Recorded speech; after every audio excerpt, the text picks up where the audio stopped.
नमस्कार दोस्तों, स्वागत है आपका आपके परिवार उड़ान में। डियर फ्रेंड्स, आज मैं उत्तर प्रदेश के समस्त परीक्षाओं के लिए मोस्ट इम्पॉर्टेंट वीडियो लेकर आया हूं, गागर में सागर। इस वीडियो को अगर आप देख के जा रहे हैं तो उत्तर प्रदेश का कोई भी प्रश्न आपका आ रहा है तो इससे बाहर नहीं आएगा। तो वीडियो पूरी देखिएगा। अगर शिद्दत से पूरी वीडियो देख रहे हैं तो एक एक क्वेश्चन आपको रट जाएगा। चलिए सेशन को शुरू करते हैं। आज आप अपना 30 से 20 मिनट मुझे दीजिए और मैं बताना चाहूँगा एक भी क्वेश्चन यूपी जी के इससे बाहर नहीं आएगा। तो उत्तर प्रदेश पुलिस वाले तो बहुत अच्छे तरीके से ध्यान दे लें। चलिए सेशन को शुरू करते हैं। सबसे पहले हम बात करते हैं कि उत्तर प्रदेश के नाम की। तो उत्तर प्रदेश का जो नाम पड़ा था आपको पता होगा कि 24 जनवरी 1950 को। देखिए, जो लोग स्क्रीनशॉट ले रहे हैं उनको मैं बता दूं, स्क्रीनशॉट से काम नहीं चलेगा, बहुत आराम से केवल देखते रहिए, ठीक है। अगर बात करें कि राज्य का पुनर्गठन कब हुआ था, तो राज्य का पुनर्गठन हुआ था मेरे दोस्त 1 नवंबर 1956 को। कब हुआ? 1 नवंबर 1956 को राज्य का पुनर्गठन हुआ। राजधानी की बात करें तो राजधानी की बात करें ये लखनऊ हो जाएगी, और जो इसको लखनऊ को नवाबों का शहर माना जाता है। अब लखनऊ आपकी कब राजधानी बनी? उससे पहले आगरा राजधानी थी, प्रयागराज राजधानी थी। तो इन सब पर हम डिटेल से अभी अध्ययन करेंगे। मात्र 30 मिनट में सारी चीज़ें क्लियर कराई जाएंगी। अभी तो मैं केवल बता रहा हूँ कुछ मोटी मोटी चीज़ें जो आपकी उत्तर प्रदेश पुलिस के लिए बहुत ज़्यादा जरूरी है। अगर पूर्व नाम की बात करें तो इसका जो पूर्व नाम था वो संयुक्त प्रांत था, या आप इसको यूनाइटेड प्रोविंस भी कह सकते हैं। चलिए, क्षेत्रफल की बात करें कि क्षेत्रफल कितना था, तो आप कहेंगे 2,40,928 वर्ग किलोमीटर जो उत्तर प्रदेश का क्षेत्रफल था।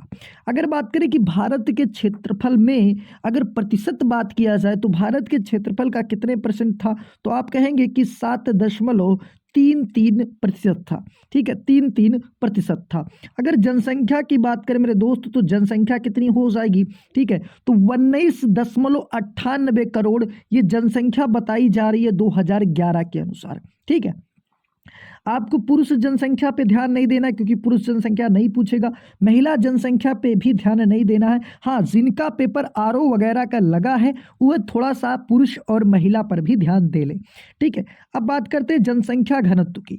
तो मेरे दोस्त, जो जनसंख्या घनत्व था उत्तर प्रदेश का, ध्यान रखना है, वो 829 व्यक्ति प्रति वर्ग किलोमीटर, यानी एक वर्ग किलोमीटर के अंदर कितने व्यक्ति रहते थे? 829 व्यक्ति प्रति वर्ग किलोमीटर। अब बात करते हैं लिंगानुपात की। तो जो लिंगानुपात था उत्तर प्रदेश का वो 912 था, यानी 1000 पुरुषों पर महिलाओं की संख्या जो थी वो 912 थी। आगे बात करते हैं थोड़ा सा। चलिए दोस्त, अब देखिए आगे बात करते हैं मेरे दोस्त साक्षरता दर की। अगर यूपी की साक्षरता दर की बात करेगा, अगर आपसे पूछे साक्षरता दर के बारे में, तो आप साक्षरता दर कितनी बता देंगे कि कितनी साक्षरता दर थी?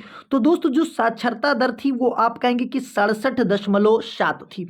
67.7 क्या थी मेरे दोस्त? तो साक्षरता दर थी यूपी की। ये 2011 के अनुसार, जनगणना के अनुसार मैं बता रहा हूं, और वहां पेपर में आपको 2011 की जनगणना के अनुसार ही मिलेगा। हाँ, इसके बाद बताना चाहूंगा जो करंट अफेयर्स का वीडियो आएगा उसको देखेंगे तो और भी जो नए डिटेल्स हैं उसको भी। अगर पुरुष साक्षरता दर की बात करें यूपी की, तो यूपी की पुरुष साक्षरता दर थी 77.3। कितनी थी मेरे दोस्त? 77.3 थी। अगर वहीं महिला साक्षरता दर की बात करें तो 57.2% हो जाएगी महिला साक्षरता दर। अब देखिए, अगर बात करें कि इसका उच्चतम न्यायालय कहाँ पर है, यानी सॉरी उच्च न्यायालय कहाँ पर है, तो ये इलाहाबाद के अंदर उच्च न्यायालय है। इलाहाबाद के अंदर इसका उच्च न्यायालय है, और इसकी जो खंडपीठ है वो लखनऊ के अंदर स्थित है। खंडपीठ कहाँ बता दोगे? तो खंडपीठ लखनऊ के अंदर स्थित है। अगर न्यायालय की बात करें तो ये आपका इलाहाबाद के अंदर स्थित है। अब बात करते हैं कि मुख्य भाषा कौन कौन सी है। तो जो उत्तर प्रदेश की दो मुख्य भाषाएं हैं, एक आपकी हिंदी हो जाएगी और दूसरी उर्दू हो जाएगी। देखिए, अभी मैंने डिटेल नहीं बताया, केवल ये मोटा मोटा। हाँ, उत्तर प्रदेश के लिए ये पूरी तरीके से सफिशिएंट है क्योंकि यही बहुत है। अब बात करते हैं वर्तमान समय के मुख्यमंत्री कौन है।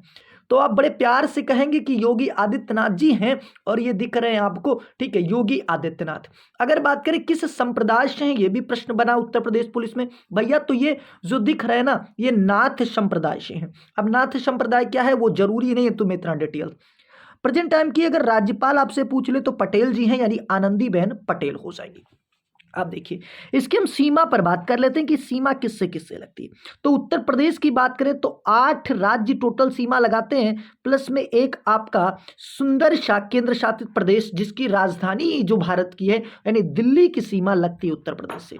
ठीक है, अब बात करते हैं, देखिए सबसे पहले अगर बात करें कि उत्तर में यानी उत्तर प्रदेश का जब आप मैप देखेंगे तो उत्तर प्रदेश के मैप में उत्तर में दो चीजें दिखाई देंगी, एक आपका उत्तरांचल का लगता है यानी एक उत्तराखंड हो जाएगा और दूसरा नेपाल हो जाएगा। दूसरा क्या हो जाएगा मेरे दोस्त, नेपाल हो जाएगा। तो नेपाल जो लगता है ये एक अंतरराष्ट्रीय सीमा है। अगर नेपाल की बात करें तो ये किधर पड़ता है, ये उत्तर प्रदेश के उत्तर साइड में पड़ता है यानी उत्तरी दिशा में पड़ता है। आगे बात करते हैं उत्तराखंड उत्तरांचल से उत्तर प्रदेश से कब अलग हुआ था, तो आप कहेंगे मेरे दोस्त कि 2000 में अलग हुए थे। 2000 में अलग हुआ था। 2000 में 3 नए राज्य बने थे। एक आपका मध्य प्रदेश से छत्तीसगढ़ बना था, मध्य प्रदेश से छत्तीसगढ़ बना था। अगर बात करें कि आपका उत्तर प्रदेश से उत्तराखंड बना था और बिहार से झारखंड बना था। चलिए ये भी पूछ सकता है। अब बात करते हैं कि उत्तर पश्चिम में कौन कौन पड़ता है, तो उत्तर पश्चिम में केवल एक राज्य पड़ता है। अगर उत्तर प्रदेश के उत्तर पश्चिम में पूछे तो एक राज्य पड़ता है जिसको हम प्यार से हिमाचल प्रदेश कहते हैं। ठीक है, तो पश्चिम में हिमाचल, ठीक है, पश्चिम में हिमाचल। अब पूरब की बात करें भाई साहब तो पूरब के इधर दो, देखिए बिहार से टूटकर ही तो झारखंड बना, तो बिहार और झारखंड किधर पड़ेगा, ये पूरब के साइड में पड़ जाएगा। उत्तर प्रदेश के पूरब में कौन कौन है, तो आप प्यार से कहेंगे बिहार और झारखंड। अब बात करते हैं पश्चिम में कौन कौन है मेरे दोस्त, तो पश्चिम में कौन कौन है, हरियाणा, दिल्ली, राजस्थान। हरियाणा दिल्ली किधर पड़ जाएगा, ये आपके पश्चिम में पड़ जाएगा। और दक्षिण में अगर आपसे पूछे तो देखिए मध्य प्रदेश से छत्तीसगढ़ अलग हुआ था, मैंने बताया ना, तो मध्य प्रदेश और छत्तीसगढ़ किधर पड़ जाएगा, दक्षिण साइड में पड़ जाएगा। किधर पड़ जाएगा, दक्षिण साइड में। आगे बात करते हैं, चलिए दोस्त, इस समय जो भी उत्तर प्रदेश पुलिस के लिए सबसे ज़्यादा इस समय जो जीएस में प्रॉब्लम्स होगी कि क्या पढ़ें, क्योंकि जब एक मंथ पेपर रह जाता है तो सबसे ज़्यादा प्रॉब्लम्स की यही बात रहती है कि आखिर हम क्या पढ़ें। और दोस्त एक विषय से सिलेक्शन नहीं होता, ये भी चीज़ें आपको पता होनी चाहिए। ठीक है, तो हर विषय को आपको कैलकुलेट करके रखना, लेकिन मैं बता दूँ बिना जीएस के सिलेक्शन भी नहीं हो सकता, ये भी सही है। ठीक है, और ना बिना मैथ के हो सकता है। ठीक है, तो आपको सभी सिलेबस को मेंटेन रखना है। अब बात करते हैं दोस्त कि उच्च न्यायालय तो आपको ऑलरेडी बता चुका हूं। जिलों की संख्या कितनी है मेरे दोस्त, तो इस समय जो जिले हैं वो 75 जिले हैं। लेकिन अगर बात करें कि 2011 के समय, 2011 में जब आपका जनगणना हुआ तो उस समय कितने थे, तो 2011 में टोटल 71 जिले थे। कितने जिले थे, 71 जिले थे। ये प्रश्न जेल वार्डन में आया था।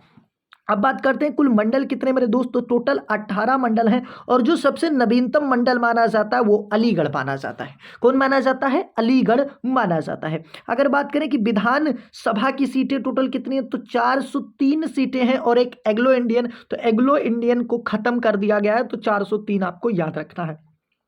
अगर विधान परिषद सीटों की बात करें तो ये भैया 100 विधान परिषद वाला सीट है, यानी यहाँ पर जो विधान परिषद की सीटें हैं वो 100 सीटें हैं। अगर बात करें राज्यसभा सीटें कितने हैं, तो टोटल राज्यसभा सीटें 31 हो जाएंगी। अगर लोकसभा सीटों की बात करें तो लोकसभा सीटें 80 हो जाएंगी। अब राजकीय पशु की बात करें तो पूछेगा तो प्यार से बताओगे भैया 12 सिंगा हो जाएगा। क्या हो जाएगा, राजकीय पशु जो 12 सिंगा हो जाएगा। देखिए जो लोग स्क्रीनशॉट ले रहे हैं वो स्क्रीनशॉट अभी लेंगे, फिर गैलरी में पड़ा रहेगा, पढ़ नहीं पाओगे। इसलिए जबरदस्त तरीके से वीडियो को देखो, सारी चीजें याद हो जाएंगी। तुम्हें लग रहा होगा कि नहीं याद हो रही है, लेकिन सारे याद हो जाएंगे, केवल देखते रहो। ठीक है, अब राजकीय पक्षी की अगर बात करेगा तो तुम क्या कहोगे दोस्त, सारस, सारस अथवा क्रोंच हो जाएगा। राजकीय पुष्प की बात करें तो ब्रह्मकलश हो जाएगा। राजकीय चिन्ह मछली एवं तीर कमान हो जाएगा। और राजकीय वृक्ष की अगर बात करेगा तो तुम कहोगे अशोक या ठीक है इंडिका हो जाएगा, सारका इंडिका। ठीक है, अब बात करते हैं कुछ और बारे में। अगर उत्तर प्रदेश राज्य के पर्यटक स्थल के बारे में बात करें, देखिए अभी ये लो ग्रेड वाले क्वेश्चंस हैं, अभी थोड़ा सा मॉडरेट आएगा ना तो फिर हवा एकदम टाइट हो जाएगी, इसलिए पूरी तरीके से वीडियो को देखते रहिए। ठीक है, अब बात करते हैं तो जैसे सबसे पहले ताजमहल की बात करते हैं। ताजमहल कहाँ स्थित है भाई, आगरा के अंदर। इसको कब यूनेस्को में शामिल किया गया, यह प्रश्न बन सकता है, तो 1983 ईस्वी में। इसके बाद आपका सारनाथ भी एक पर्यटक स्थल है, कुशीनगर भी हो जाएगा, वाराणसी हो जाएगा, इलाहाबाद हो जाएगा, शुक्रताल, शाफंगरी देवी, ये सारे चीजें जो है ये पर्यटक स्थल में। अब हम इसके जनजातियों के बारे में बात करते हैं, उत्तर प्रदेश के जनजातियों के बारे में। तो उत्तर प्रदेश में बहुत सारी जनजातियां पाई जाती है। पार्टिकुलर किस क्षेत्र में पाई जाती हैं? थारो, भोटिया, जांसोरी, खैरवार, सोरा, बुक्शा, राजी, ये कहाँ कहाँ पाई जाती है, इसको हम आगे डिस्कस करेंगे, परेशान नहीं होना। चलिए अब बात करते हैं उत्तर प्रदेश के वन्य जीव विहार के बारे में। तो भैया दो राष्ट्रीय वन्य जीव विहार, एक सबसे पहला एक ही राष्ट्रीय वन्य जीव विहार है जिसको हम कहते हैं दुधवा। दुधवा राष्ट्रीय उद्यान जो है ये कहाँ पर स्थित है? तो आप कहेंगे जिसका क्षेत्रफल उत्तर प्रदेश में सबसे ज्यादा है सर, वहीं पर स्थित है, यानी लखीमपुर खीरी के अंदर स्थित है। इसके बाद अगर चंद्रप्रभा की बात करें तो चंद्रप्रभा आपको ज्यादातर कहाँ देखने को मिलता है? चंदौली के अंदर देखता है, तो चंदौली आएगा ऑप्शन तो भी सही है, वाराणसी अगर ऑप्शन देगा तब भी सही है मेरे दोस्त। ठीक है, अब बात करते हैं उत्तर प्रदेश में बहने वाली नदियां। तो उत्तर प्रदेश में बहने वाली नदियों पर हम डिस्कस करेंगे। सबसे पहले जो हिमालय से नदियां निकलती हैं उनमें गंगा, यमुना, काली, शारदा, रामगंगा, घाघरा और गंडक, यानी ये जो नदियां हैं ये कहां से निकलती हैं? ये यमुना से ये हिमालय से निकलती हैं। इसके लिए ट्रिक क्या याद कर सकते हो? गयू, काली, शारदा, गंडक, घाघरा, राप्ती।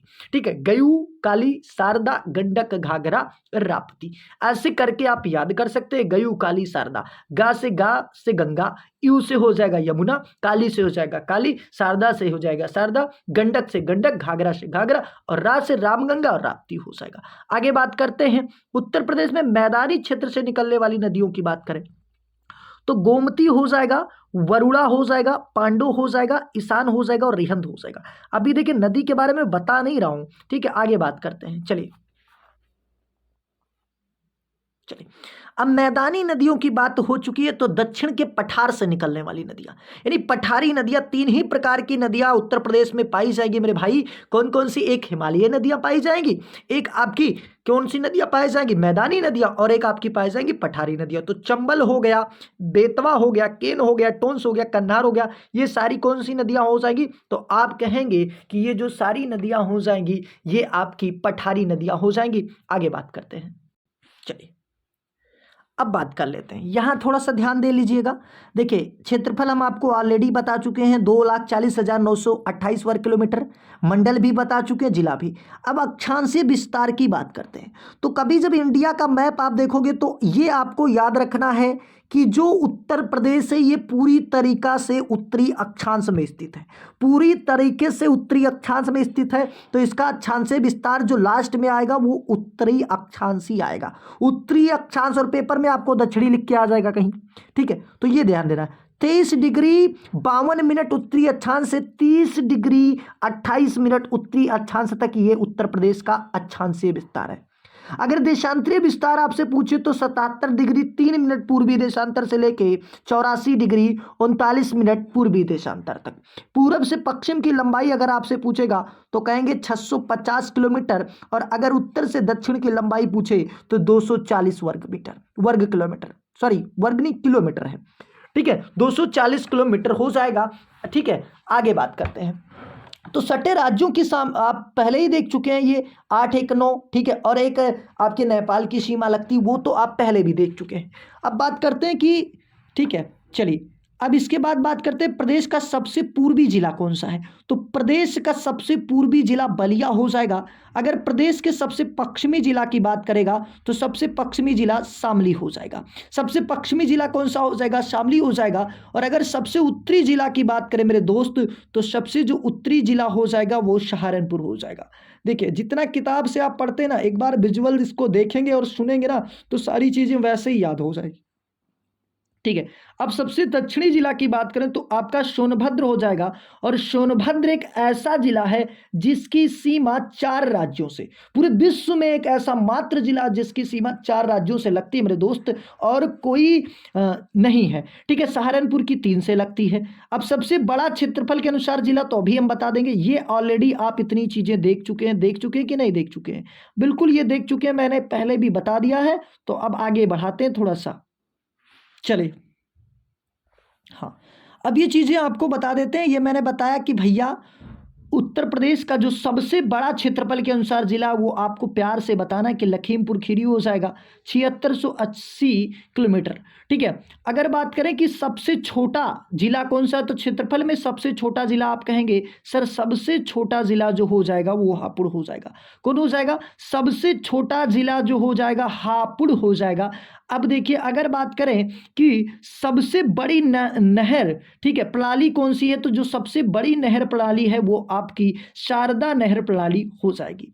अब बात करते हैं कि प्रमुख नदियां, तो आप पहले पढ़ चुके हैं, गंगा, यमुना, राप्ती। ठीक है, ये कुल कृषि पारिस्थितिकी क्षेत्र कितने, तो कुल कृषि पारिस्थितिकी क्षेत्र 20 है। अगर कुल कृषि जलवायु क्षेत्र या सस्य जलवायु क्षेत्र पूछेगा तो 9 हो जाएंगे। मृदा समूह क्षेत्र कितने हैं? 8 हो जाएंगे। सस्य गहनता में तो ये आप कोई जरूरत नहीं है। कुल कार्यशील जनसंख्या तो 62.3%।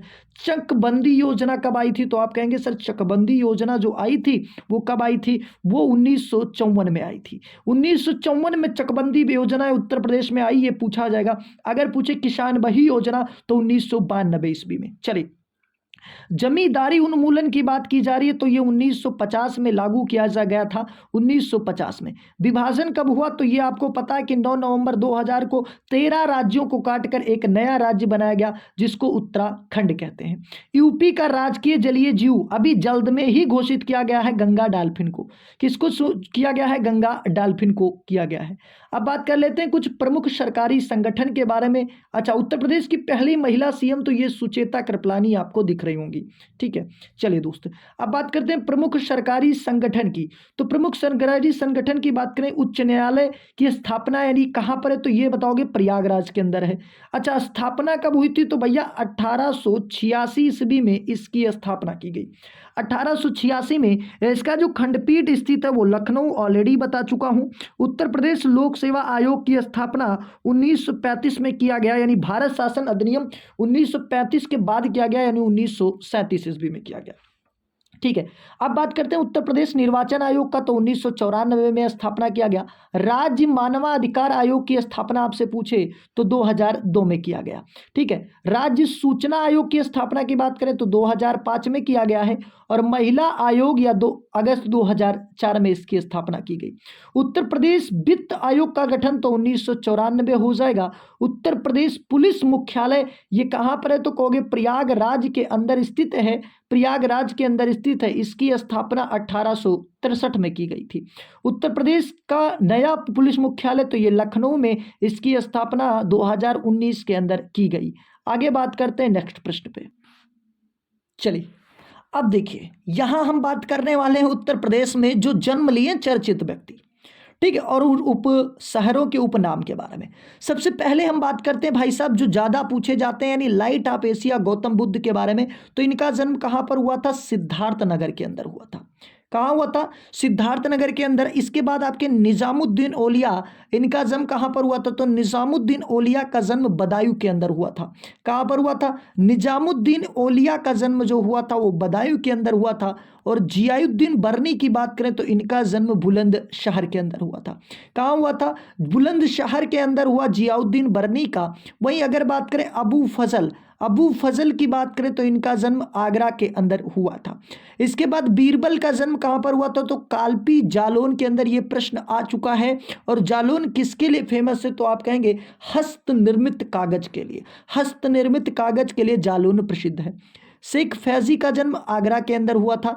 रानी लक्ष्मीबाई, देखिए ये भी पेपर में प्रश्न आया, और कम से कम जो मॉक टेस्ट होता है उसमें लगभग 45 से 46% बच्चों का गलत गया था। ठीक है, वाराणसी के अंदर। लोगों ने झांसी ज्यादा आंसर मारा, तो ये क्या हो जाएगा? वाराणसी के अंदर इनका जन्म हुआ था।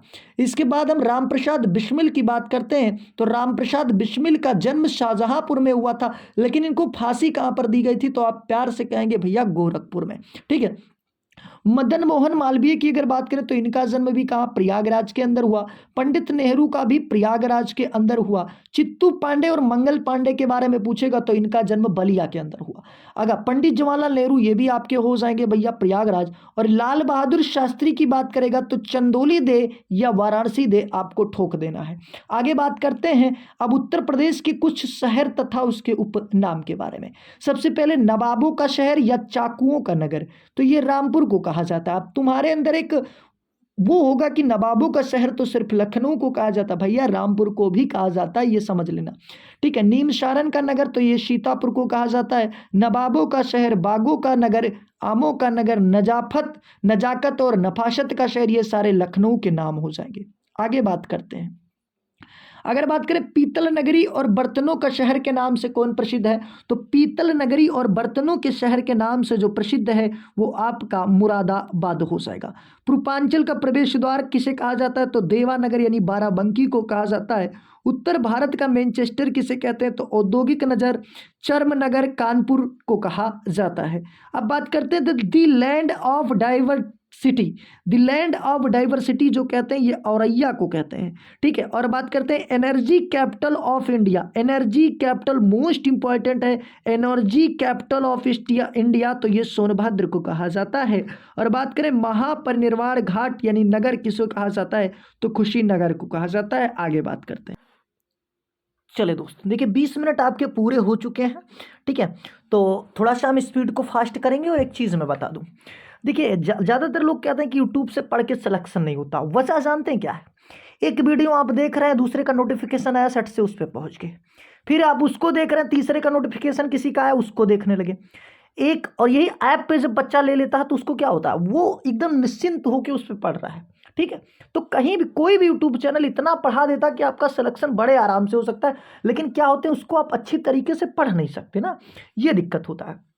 चले अब बात करते हैं मेरे दोस्त की, चले इसको हम पहले क्लियर करा दें। ठीक है, अगर बात करें कि बांस बरेली, ठीक है, यानी बांस को बरेली या सुरमा नगरी के नाम से तो बरेली को जाना जाता है। साथ ही में अगर बात करें देवी पाटन या शक्तिपीठ के नाम से बलरामपुर को जाना जाता। ताला नगरी के नाम से अगर बात करें तो ये अलीगढ़ को, इत्र नगरी, कानिकुब्ज, ठीक है, नगर और महोदयश्री और पूर्व का ग्रास, ये सारे नाम जो हो जाएंगे ये कन्नौज के हो जाएंगे।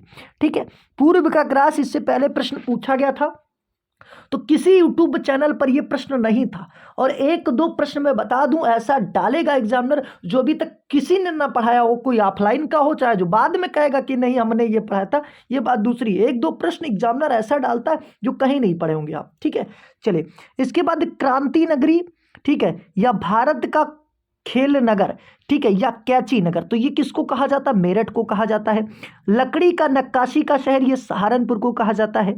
संगम नगरी, कुंभ नगरी, तीर्थराज या अमृत नगरी, ये सारे जो नाम दिया जाता है ये प्रयागराज को दिया जाता है। अगर बात करें शुकर क्षेत्र, बारह नगर, ये एटा को कहा जाता है। और पंचशील नगर, मिनी जलियावाला बाग, मिनी जलियावाला बाग का ये देखिए जबरदस्त प्रश्न है, तो ये हापुड़ को कहा जाता है। हापुड़ ही क्षेत्रफल के अनुसार सबसे छोटा, आपको मैंने बताया था। अगर बात करें सिराज ये हिंद, तो सिराज ये हिंद के नाम से किसको जाना जाता है, जौनपुर को जाना जाता है। आंवला नगरी, बेला भवानी नगर, राजाओं का गढ़, ये सारा प्रतापगढ़ को, कुंडा के राजा पढ़े हो ना, वही राजाओं का गढ़। ठीक है, और छोटा पंजाब किसे कहा जाता है, तो पीलीभीत को कहा जाता है। छोटा पंजाब किसे कहा जाएगा, पीलीभीत को कहा जाएगा।